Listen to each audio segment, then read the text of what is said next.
YouTube, we got some wild round 1 game 3 recapping to do on this channel, and if you're watching this video in the future, I'm referring to the game 3s between the Sixers and the Knicks, the Magic and the Cavs, and the Lakers and the Nuggets. Let's talk about it, folks. So if you guys watched my video yesterday, I basically broke down how all 3 games last night would be a determining game for each of these series because all 3 of these series had a 2-0 advantage for the better seed in the series. So the Sixers, the Lakers, and the Magic had to win last night in order to save their season because no one has ever come back from a 3-0 lead in the playoffs, and I wouldn't expect that to be a new thing this year. Let's start with the 76ers Knicks. Let's talk about the game and what it means for the series moving forward, and just kind of, my initial thoughts on the game. And honestly, my initial thoughts on the game are pure joy as a Sixers fan, but I guess expanding upon that, because that's not very interesting to a lot of people, this game was absolutely nuts, right? Big shocker. A lot of people are upset with the way the game was officiated, this time in the Sixers favor rather than the previous 2 games, Sixers fans feeling like it was in the Knicks favor. And I don't think there's any argument against the game 2 officiating being in anyone's favor other than the Knicks. They literally admitted, the NBA admitted, that there were 2 fouls on Maxey towards the end of the game that cost Sixers the game. Let's get into the numbers, and then maybe we'll dive into the officiating and some maybe some non-basketball plays out of Joel Embiid. If you guys watch that game, you know exactly what I'm talking about. So the Sixers win at home 125-114 against the New York Knicks, saving their season effectively, and Joel Embiid actually ended up scoring a career playoff high 50 points in this game, shooting 13 of 19 from the field, 5 of 7 from 3, raining down threes in the third quarter. Felt like he just couldn't miss in that quarter. What an amazing, just all-time great performance out of Joel Embiid in that playoff game. Now, the big thing a lot of people are going to say is, he went 19 of 21 from the free throw line, and 21 free throws in a playoff game is crazy. We can all see that, but I'm not here to talk about the officiating, too much in this video, so we're going to try to talk about that in a little bit. But like I said, Joel Embiid ended up with 50 points, 8 rebounds, 4 assists, and a block across 41 minutes of game action. He really looked like maybe he's starting to get a little bit more healthy. Obviously the knee is still bothering him a ton. It actually also just came out that he's fighting through a mild case of Bell's palsy, which is insane to,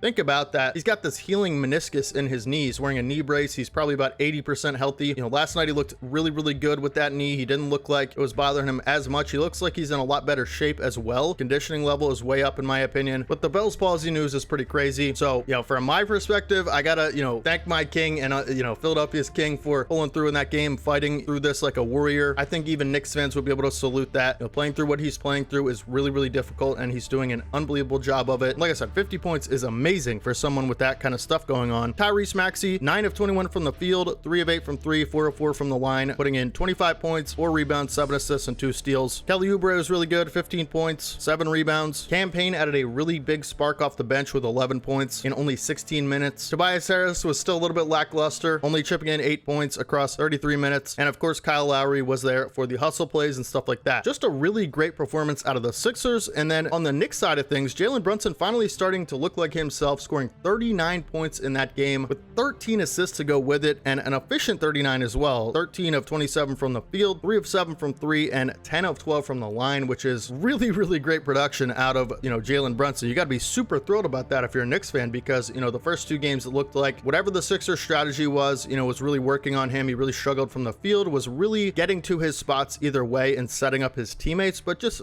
from a scoring perspective, it was a little bit less than you were used to, and an efficiency perspective, it was a lot worse than you were used to, but the Knicks won those games, so you can't really be too upset. And this game, he scores 39 points and 13 assists, and they lose, go figure. So got to give credit to Jalen Brunson. Josh Hart with 20 points, shooting 4 of 8 from 3. Josh Hart has been amazing in this series, arguably the Knicks' second best player. If you've been watching these games, he just looks like a man on a mission and playing super well. Hartenstein chipped in 14 points, and OG Anunoby with 17, probably his best game offensively of the series. Dante DiVincenzo had some clutch plays, and that's about it for noteworthy games. Now, the big thing I want to talk about in this video for the Sixers Knicks is, and then we'll move on to the other teams, but we have to talk about the Mitchell Robinson injury and Joel Embiid's dirty play. And I will admit, it was a totally dirty play, totally uncalled for, doesn't need to be doing stuff like that. Just makes, the Sixers look bad, makes him look bad, and it's just very dangerous for whoever is on the receiving end of that. It's, seeing a lot with like players like Draymond Green and stuff. It's just, there's no place for that in the game, and I'll be the first to say that as a Sixers fan. It was really, really dirty.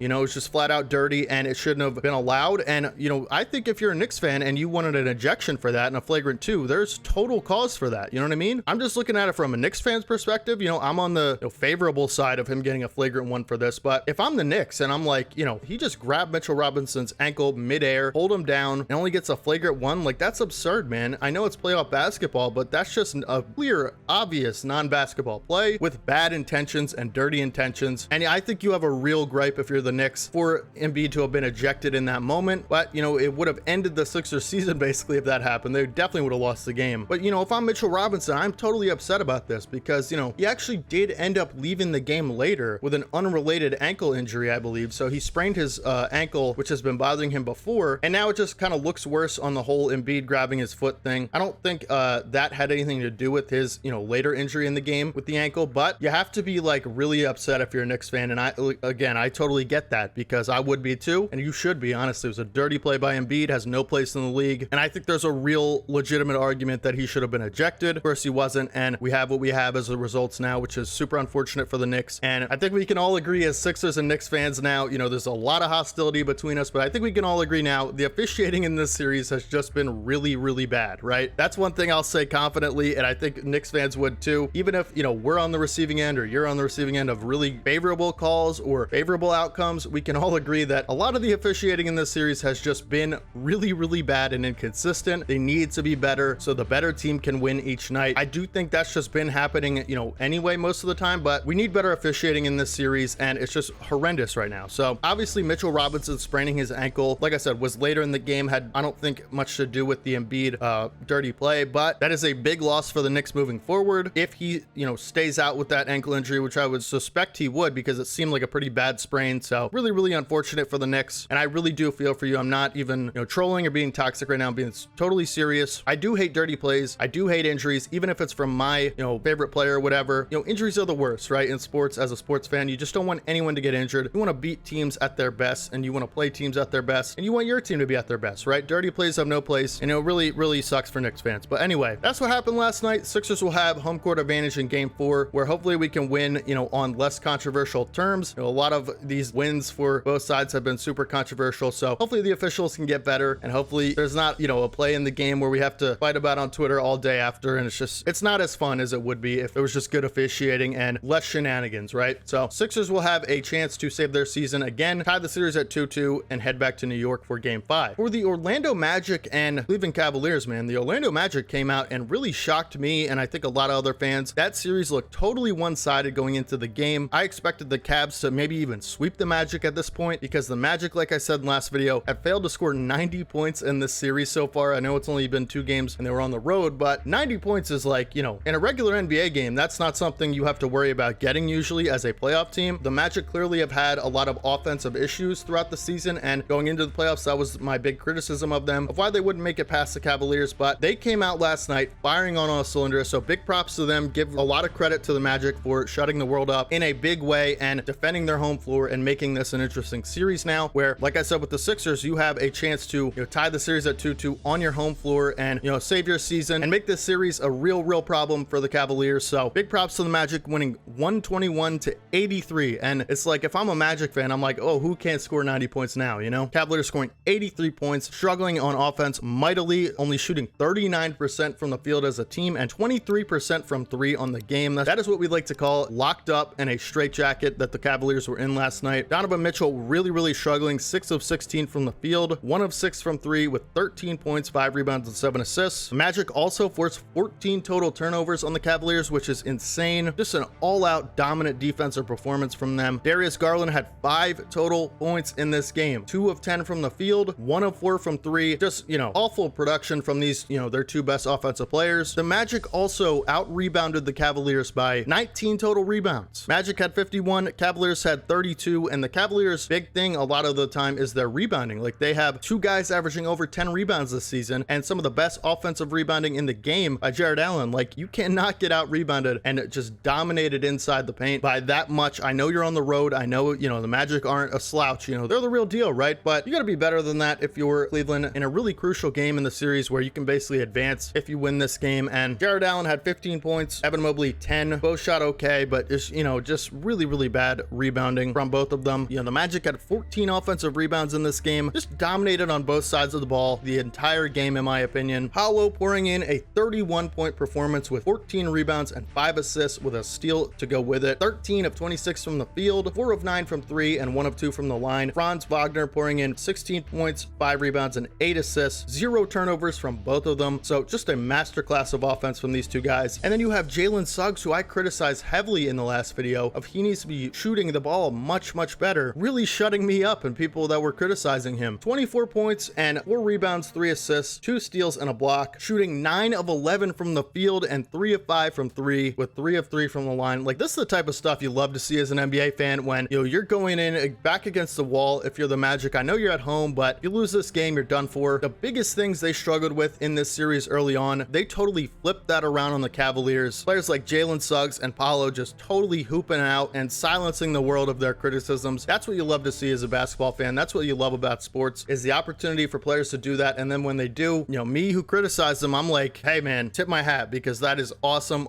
stuff from these young guys. Big props to the Magic. I expect this with this performance. You know, this totally changes the landscape of the series. Probably a big confidence blow for the Cavs, big confidence enhancer for the Magic. And now they go in 2-1 on their home floor with the chance to tie it up, like I said, with the Sixers, go 2-2 in the series and go back to Cleveland. You know, if the Magic play like this next game, I don't know who's beating them. Like, that's just a great performance. So Cavs got to be better. Magic, keep it up. Love to see it. Magic saved their season last night effectively on their home floor and will have a chance to tie the series. Keep it up, Orlando. Big props. And now for probably the most highly anticipated game of last night. You know, a lot of just Lakers fans in the NBA community, and you know, Denver is the team to beat right now. So this probably had more eyeballs on it than any game. Let's talk about what happened in this game, what it means for the Lakers, and what it'll mean for their offseason, man, because this is really bad if you're a Lakers fan or the Lakers organization. So the Lakers came out in this game, looked like maybe caught Denver sleeping a little bit, came out firing on all cylinders, locked in and ready to go on their home floor, ready to take this series and make it more competitive with a 33-23 victory in the first quarter of this game. They just looked like they had the better focus and mentality right out of the gate, which, like I said, looked like it caught Denver napping a little bit, and you know, it was a really good sign for the Lakers. But as we know, this did not go the Lakers' way for the rest of the game, and in my opinion, the Nuggets, just the clearly superior team to the Lakers, just did what they do and chipped away and just, you know, ran away with the game basically. Just kind of outclassed the Lakers from quarters 2 to 4 and really showed why they're the defending champs and why they're a real serious problem to reclaim that title, eventually ending the game 112-105. And after the first quarter, I think for me personally watching this game, the Lakers really never felt like they had any type of control over the game after the first quarter. So LA totally lost momentum and just, you know, they're just not as good, right? Which is a fair thing. And, you know, that's how you want to lose games. You want to lose to a better team. You don't want to lose because you underperformed. That's, in my opinion, a lot of what the Lakers did last night. Unfortunately, D'Angelo Russell going 0 of 7 and scoring 0 points in this game really hurt the Lakers, man. Like, I cannot stress that enough. Like, that was massive. They actually lost by 7 points. And so if he just scores anywhere close to what he's been doing in the playoffs, you know, they probably win this game. And last video, I criticized Rui Hachimura and Austin Reeves for not pulling their weight enough. Rui, you know, kind of stuck on that path, 28 minutes and 2 of 4 from the field with 5 points. Not what you want to see. But Austin Reeves really stepped up, scoring 22 points, adding 5 rebounds and 3 assists, 8 of 17 from the field. So really nice impact from Austin Reeves after a couple down games that he really needed to play well in. And then, you know, LeBron and AD just did LeBron and AD, you know, AD with 33 and 15, 14 of 23 from the field. Just a monster AD performance that you'd expect in a game like this. He really did everything he could. LeBron as well had a really nice game. Again, probably about what you'd expect in a game like this from LeBron. 26 points on 12 of 20 shooting. Only shot 2 free throws, which is a little disappointing, I think, but, you know, 26 points, 6 rebounds, 9 assists, 2 steals, and a block for LeBron. You know, you can't really ask much more from your best player or LeBron at this phase of his career. So really unfortunate for the Lakers to lose this game, and now which will probably be the rest of their season, you know, because like I said in the intro, I don't expect this team to come back from 3-0 in this series, not by any means. And the Nuggets just pouring on a solid, you know, all-around team performance. Let's talk about the Nuggets performance. You know, Jokic, 24 points, 15 rebounds, 9 assists from insane efficiency, almost otherworldly. Michael Porter Jr. had a really great game, scoring 20 points, adding 10 rebounds and 3 assists, shooting 50% from the field. Aaron Gordon was a monster in this game, 29 points, 15 rebounds, 3 assists and a steal on 12 of 18 shooting in this game. Jamal Murray, 22 points, 9 assists, 5 rebounds on pretty decent efficiency. So, you know, the Lakers are just not as good as the Nuggets. And like I said, that's a fair thing. That's the way you want to lose, right? If you're gonna lose. But I think if you're the Lakers, the biggest thing you have to worry about is not even this season anymore. It's what happens in this offseason. Is the next game for the Lakers going to be the last time you see LeBron in a Lakers jersey? That would be my worry going into the next game. Not about winning that game or this series or this playoff run, because you're just clearly not going to advance at this stage. What you have to worry about is keeping LeBron James on your roster and, you know, know, a lot of issues have come up with Darvin Ham and, you know, Anthony Davis, and there's a lot of drama there. So, you know, I'll be making a video on the Lakers offseason pretty soon, probably right after they get eliminated. So that's got to be the priority if you're a Laker fan or, you know, a Laker organization member, because that's the real issue at this point. You know, you're just not going to advance in this series. So time to focus on what's going to happen next season. It looks like there's a lot of moving pieces up in the air, and the biggest pieces of your franchise are, you know, have a lot of options to either leave or, you know, there's a lot of drama going on, like I said. So that's gonna be the big priority for the Lakers, and that's what I'd be focusing on if I was a Lakers fan. What a crazy, you know, night for playoff basketball. Amazing games and great outcome for me. You know, I'm rooting for the Lakers. I'm a huge LeBron fan. I want him to get his 5th chip. So unfortunate in that regard, but Sixers win. You know, I got to be a happy guy. You take them when you can get them if you're a Sixers fan. What a crazy night. Game 3s were wild, and Sixers Magic saved their season, give themselves another chance, while the Lakers probably do not. And we'll have to focus on the offseason, like I said, and make sure you guys subscribe to the channel, because that's going to be a really good video for me to make. I'm excited to make that video. So if you guys don't want to miss it in the coming days here, make sure you guys subscribe if you haven't already. We upload NBA content every single day on this channel. We're going to be doing playoff recaps, predictions, updates, off-season videos, drama, hot takes, whatever, you know, all the general stuff for an NBA content creator. That's what we'll be doing on this channel, and try to be giving my perspectives on it as best I can, and foster a positive community, create a way for a lot of NBA fans to interact and engage in the comment section of these videos. So make sure you guys let me know down in the comments what you think about the stuff I said in this video. Do you agree? Do you disagree? It's okay to disagree. I'm wrong a lot of the time. Trust me, I totally get that, and I appreciate when people call me out on it, because that makes me a better creator, a more honest creator, and a more educated NBA fan. So make sure you guys let me know. Make sure you guys drop a like on the video if you guys did enjoy it. Thank you guys for watching all the way to the end. I really appreciate it. Hopefully your favorite team wins their next NBA game, and hopefully your favorite team still has a chance to, you know, make it past their playoff opponent. I will catch you guys on the next one. This is your boy D Haven, as always. Peace.